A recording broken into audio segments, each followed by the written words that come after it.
Michelle, check 1, 2, you ready? Ladies and gentlemen, it's another episode where we are showcasing the Caribbean, showcasing the culture, bringing everything to you, because that's what we do here at Caribbean Life TV alongside 2bcaribbean.com.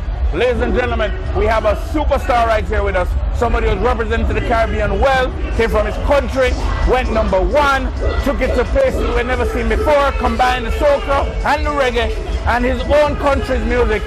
Ladies and gentlemen, I'm talking about the one, the only, the big man himself, Kevin Little. Yeah! I ain't got no voice right now, boy. I've been yelling and screaming all day, hanging out in the carnival. You know, when you're in carnival, you lose your voice. Okay, you're yelling over these speakers and shit. Miami Carnival 2018? Miami Carnival 2018, we hanging Kevin Little in the building, you know what I'm saying? Caribbean Live TV. Yeah, man. Now, Massive and Crew, Kevin Little is here. He's been through a lot. He's one of those artists that took the big risk as a soca artist, worked with dancehall artists, and it worked. He also made the type of music that people who weren't even into Caribbean music could appreciate, and it worked. So right about now, we're going to talk to Kevin Little about the beginning and why he approached the music that way. So Kevin, tell us a little bit about that. When you started and why you approach music the way you approach the music. Well, you know, the thing is that in St. Vincent, you know, what we were always doing is trying to mix the soca music with a sort of slower style like R&B or something so that the music would cross over. And I heard a lot of people trying it, so I decided, I have a very nice voice. Everybody keep telling me that.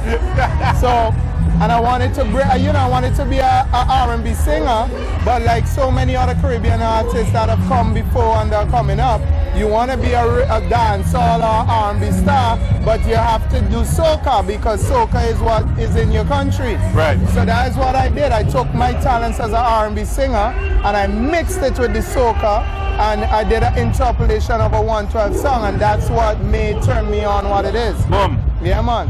And then really quick, we saw you also working with artists like Spragga Benz, where you are now even crossing over into areas that we really hadn't seen much of before. Yeah, well, you know, the crossover with Spragga was for the urban, you know, for the heavy bass hitting people. Because, you know, soca in itself has a lighter sounding dance appeal. So it's very leaning towards pop. So now with it mixed with the dancehall, you had that dancehall flavor in terms of the energy with Mozart on the record, but then the bass lines was very still kind of poppy. Right. And I designed it that way with the producer because we wanted the song to cross over. Nice. So that's why it ended up and become such a big pop hit in America. Right. You know, after that, the Hot 97s, the urban stations in America, they wanted more bass line. Right. So that's why we brought Spragga and did a remix with Jeremy Harding. Right. And that remix is what... Too hard? Yeah. And that's what made it #1 on the Hot 97s and so. Yeah, man. Now tell me something, Kevin. Your success was pretty early for most Caribbean artists. Yeah. Tell us something you learned with that success. You know, I learned that, you know, you have to believe in yourself.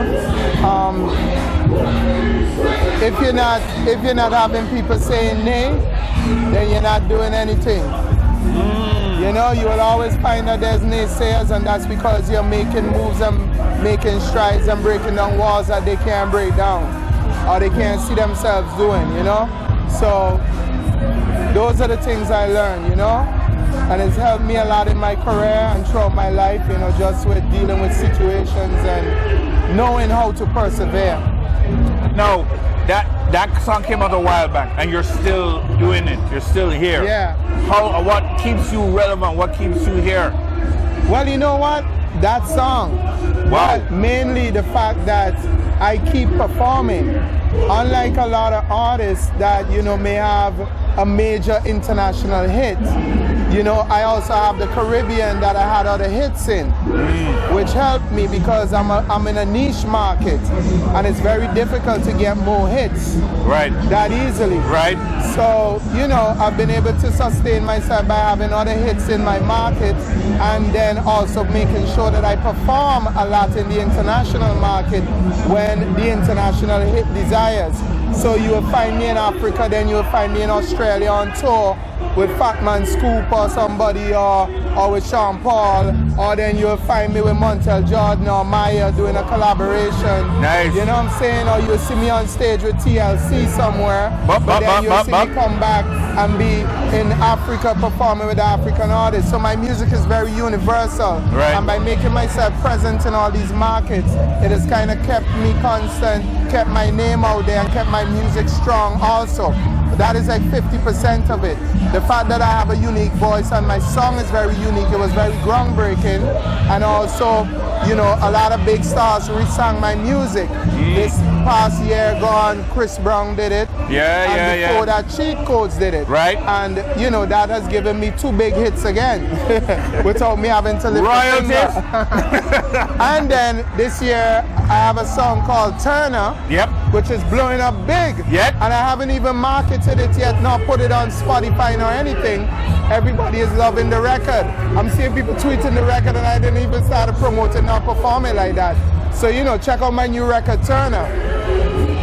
Check it out, make sure you check it out. Now, you just touched on something that I've always wondered about, because you, especially with you, because you're unique. You are, like I say, you have the unique voice. Your first song, the world knows by heart. How do you operate in the social media world in terms of context of social media? Well, I'm a very private person. You don't see me tweeting a lot. You don't even see me on Instagram more than once a week or once every 2 weeks. Or if you do see me in a long time coming, it's like 1 week you see me post a lot. So, you know, I'm not really like always crazy on the social media, but it has actually worked for me because, you know, when I do post something, the followers go crazy because they've been waiting for it. So I work with a strategy of seldom seen, better admired, because right now social media is so bombarded and everybody is in your face all the time. And then when I do come at you, I come at you like a week or 2 after. And then you're like, oh, Kevin Little's still here. You know, I catch your attention, you know. So, you know, I try to post things not just about myself too. I post about a lot of things I see happening around, or something interesting I see happen with my music, or I see something happen with some dancers. I post about dancers. I post jokes on my social media. So my social media is very active, but not with me going crazy about me all the time or any one thing. It's very, how should I say? It's very organic. Broad, organic. You know, it's just me too, you know? Right. By the way, what's your Instagram for those who don't know? Yeah, man, not Kevin Little. Kevin Little with a Y. Lyttle. The big man, Kevin Little. Now that being said, what you know, tell me about your music 5 years from now, because you've been around so long. Tell me what we're going to look forward to when it comes to your music. Yo, craziness. Right now, we have a Turn Me On 2.0 ready to go. Yeah, man. We have a big record coming.